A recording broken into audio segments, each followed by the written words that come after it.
Hey, what's up mga mare? Welcome back! So, bago nga tayo mga mare maggagala at mag-tour, itutour ko muna nga kayo dito nga sa aming apartment na tinuluyan dito sa Iloilo. Pero sa totoo lang talaga mga mare, hindi nga talaga ito yung tutuluyan namin. Hotel nga talaga mga mare, kaso hindi nga namin nagustuhan. Kaya change na lang nga kami ng aming matutuluyan. Heto nga pala yung binigay ng agency etong apartment. So, ayun, nagustuhan naman namin mga mare kasi nga napakaganda naman at napaka-cute lang nga nitong apartment. Tsaka mukhang magkakasya naman nga kami ditong 12. Dito nga sa baba mga mare, dito na nga pala yung sala, yung dining area, tsaka yung lutuan. So, itutur ko naman nga kayo mga mare dito sa taas. Bali nga, meron nga pala itong mga mare ko na 2 kwarto. At ito nga mga mare ko yung unang kwarto. Ayan.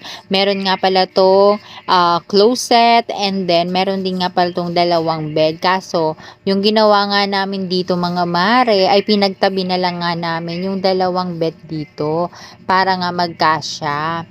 So, ayan, at meron din nga mga mare kong extra bed. At dito naman nga mga mare sa taas, meron din ditong isang CR. So, hindi ko na nga nabuksan mga mare at nagsi-CR nga yung aking kasamahan dyan. Sa kabilang kwarto mga mare, parehas din nga po. Meron din itong 2 bed at meron ding 2 extra bed. So, dito nga kami matutulog mamaya mga mare. Sa baba nga pala mga mare ko ay meron din nga pala doon na napaka-cute ng kwarto. Kasya din yun ng mga 1 or 2 tao.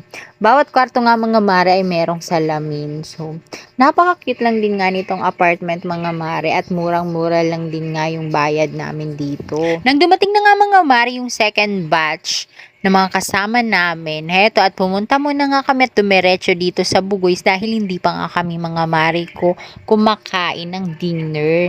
Dito na lang nga kami mga mare ko kumain at balita nga namin napakasarap daw talaga ng mga seafoods dito. Halos lahat nga kami dyan mga mare ay gutom na nga mga mare dahil naubos nga yung isang buong araw namin sa biyahe lamang. Kakaintay nga kasi namin mga mare ko na mag-boarding. Kami nga kasing first batch ay na-delay talaga nung flight namin.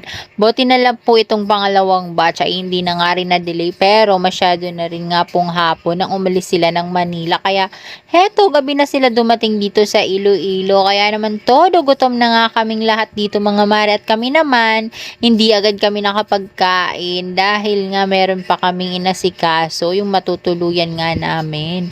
Heto pala mga mare ko nung umaga na nga ito, bale ito na nga yung aming mga almusal. Dito na rin nga kami nagluto mga mare sa apartment dahil meron din ditong libreng lutuan. Second day na pala namin dito mga mare sa Iloilo at maaga nga kaming gumising at nag-asikaso. Kasi nga 8:00 ay susunduin na nga kami nung van. Siya pala nga kayong sasakyan namin na magtutour.